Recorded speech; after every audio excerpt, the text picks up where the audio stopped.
Hop là. Salut tout le monde. Ça fait du bien de se retrouver là, parce que ça veut dire que l'ultramarin est enfin passé. Et j'avais vraiment envie de vous parler de cette course parce qu'elle compte vraiment beaucoup pour moi.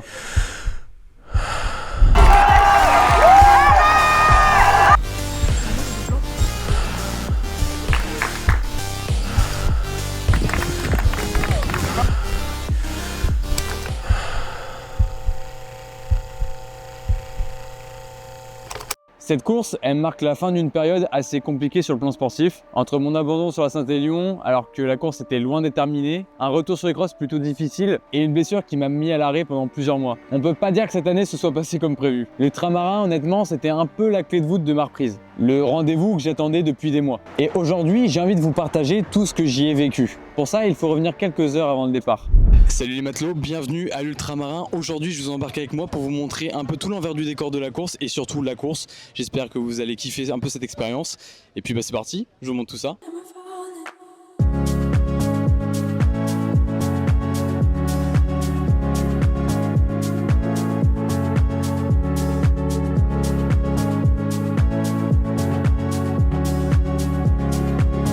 Là, surtout que j'ai envie de faire, c'est d'aller faire un gros caca. Le matin de la course, on part récupérer les dossards. Comme tout le monde, je pense, j'ai subi la canicule et de plein fouet. Donc niveau fraîcheur, on a déjà vu mieux. Heureusement, pour égayer un peu la journée, on tombe sur le stand SVR. Et là, forcément, ça part un peu en vrille. Ah. Ouais.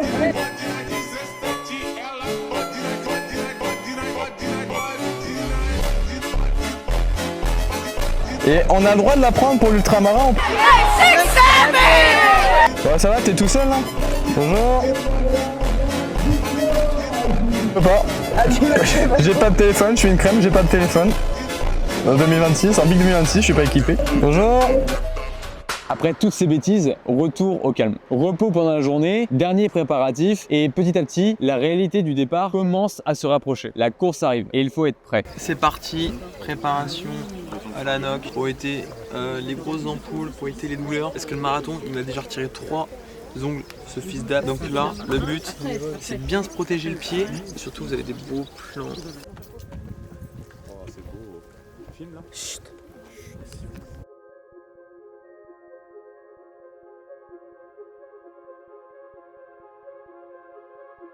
Les gars, c'est parti, top départ dans moins d'1 heure. On se retrouve tout à l'heure juste là-bas au niveau du pont, c'est la sortie du château. Et après c'est parti pour 70 km de kiff.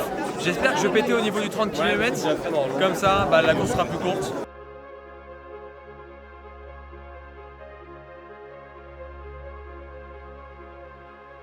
Je ne sais toujours pas vraiment comment, mais l'organisation m'avait désigné comme l'un des favoris de la course. Quelques mois plus tôt, ça aurait peut-être eu du sens, mais après ma blessure, et avec seulement une préparation pour le marathon, je savais très bien que ce n'était plus vraiment la réalité. Malgré tout, je prends une décision parfaitement rationnelle. Je me place dans le premier sas avec les élites.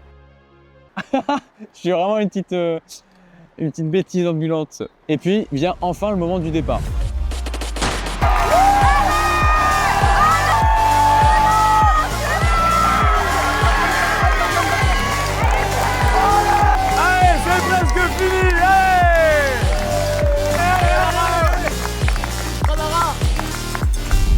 Dès les premiers kilomètres, je comprends qu'il va vraiment falloir être prudent. Mon plan de course est encore assez flou, mais une chose est sûre, je n'ai aucune envie d'exploser dès le début. Le problème, c'est que l'ambiance du départ et le rythme des coureurs autour de moi m'emportent complètement. Résultat, impossible de vraiment lever le pied et je me retrouve à courir à peu près 5 au kilo. C'est dans ces conditions que défilent les 20 premiers kilomètres. Et finalement, Laure me rejoint. Allez, il y avait des bouchons, je suis désolée, il y avait des bouchons, c'était une grosse galère. Tu vas hyper vite. À partir de là, la course prend vraiment un tout autre rythme. On atteint ensuite le premier ravitaillement au 29e kilomètre. Je décide de prendre quelques instants pour souffler juste avant de chuter comme un con sur une racine. La suite se fait davantage en gestion. Les jambes commencent déjà à être plus lourdes que l'année dernière. Les sensations ne sont pas exceptionnelles, mais mentalement tout va bien. Alors, on avance kilomètre après kilomètre. Avoue que te faire pace par une C2, c'était top 3 de tes rêves. Laissez-moi tranquille. Laissez-moi courir. C'est vrai? Merde, non. Je suis tombé 2 fois dans la course. Mais comment t'as fait? T'as pris une racine?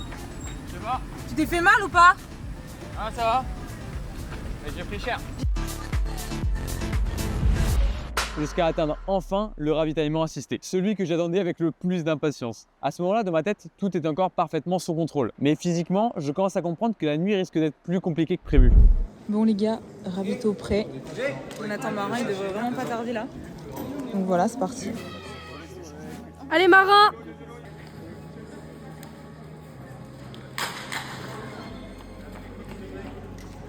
Je me dépêche. Tu veux changer ton téléphone ou pas? Non. Ça capte pas. Petit garde-clan. Est-ce qu'on change les chaussures? Ouais, je me l'oubliais. Ouais. Tiens. Je suis reparti. Est-ce que tu veux charger ton tel? T'as combien? 55, ça va le faire. Non mais je vais charger quand même. Ok. Je suis dead, hein. Allez hein. Ça casse bien. Si jamais tu veux que je te masse les pieds, il faut que tu passes de mon côté. Ok? J'ai le droit? Oui. Alors à manger, t'en es où? Je mange pas. Tu manges pas? Je bois, mais je mange pas. Faut que tu manges, Marin. Essaye de manger. Y'a rien qui te donne envie là? Bonbon, un petit peu de bonbon. J'aime bien. J'ai pris un truc à ma mère, là, c'est dégueulasse. C'est vrai qu'on est mieux là. Du plaisir quand même? C'est dur quand même. Je prendrais du plaisir avec le film, mais là pour l'instant, encore une fois, j'aurais pas nécessaire, je dis pas, mais là j'ai l'impression d'avoir recommencé à courir hier, c'est terrible. Oh ma niche. Oh ma niche. Le massage des pieds. C'est une pharmacienne qui me fait ça, hein, c'est même pas une kiné. On aura tout vu, on aura tout vu. On repasse dessous. Oh la vue. Comme j'ai du mal à prendre les Et tes tons, c'est bon? je vais manger. Parfait. Je suis fière de toi mon cœur. Je suis vraiment fière de toi, je suis trop contente, vraiment. C'est trop bien de te suivre. Donc, tu continues comme ça, tu fais ce que tu peux de toute façon. Comme d'habitude. Je vais pas faire ce que je peux pas. Ça c'est pour moi, Jean-Marc. T'en veux plus ou pas? Jean-Marc ou Jean-Marc? Jean-Marc généreux. Allez, ça repart. Comment 40?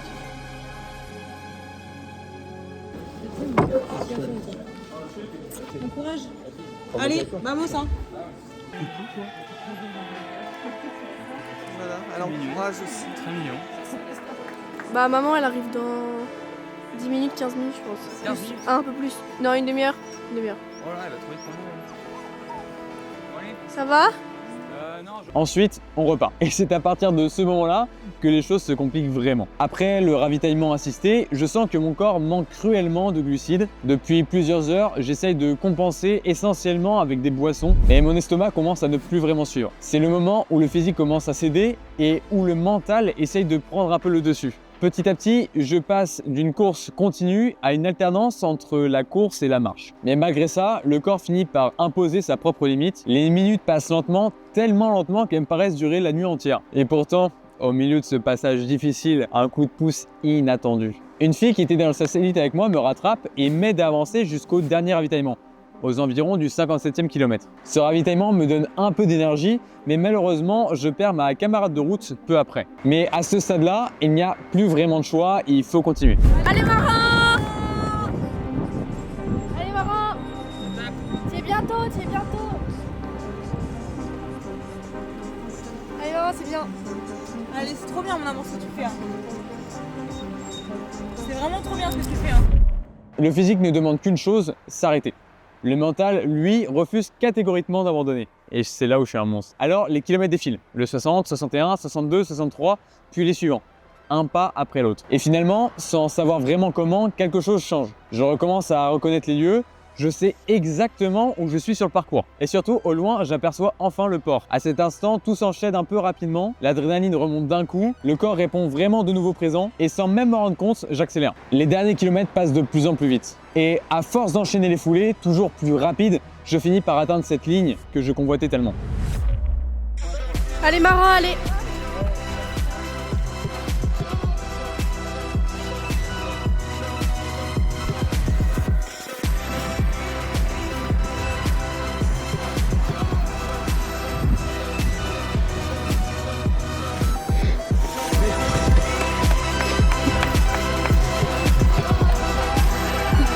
Allez mon amour, c'est trop bien.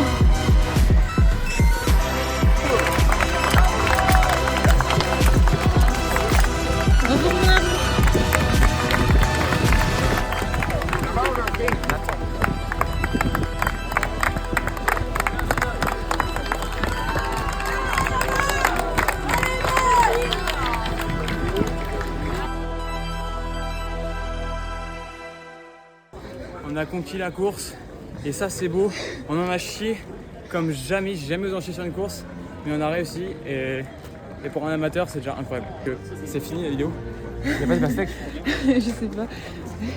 Voilà, l'ultramarin est terminé. Et honnêtement, je suis simplement heureux d'être allé au bout parce que s'il y a bien une chose dont j'étais sûr au départ, c'est que je n'avais pas eu la préparation idéale pour cette course. Alors, réussir à la terminer a une saveur particulière. Je voulais aussi remercier toutes les personnes qui ont envoyé des messages avant, pendant et après la course. Merci à ceux que j'ai rencontrés sur place aussi. Merci à ceux qui m'ont encouragé, surtout à ceux qui m'ont accompagné ou simplement donné un peu de force au bon moment. C'est souvent dans ce genre de moment que je comprends mieux le pourquoi je me suis mis à courir. Maintenant, l'objectif est simple, continuer à construire la suite. De beaux dossards nous attendent en fin d'année. Mais avant ça, on se retrouve à l'entraînement.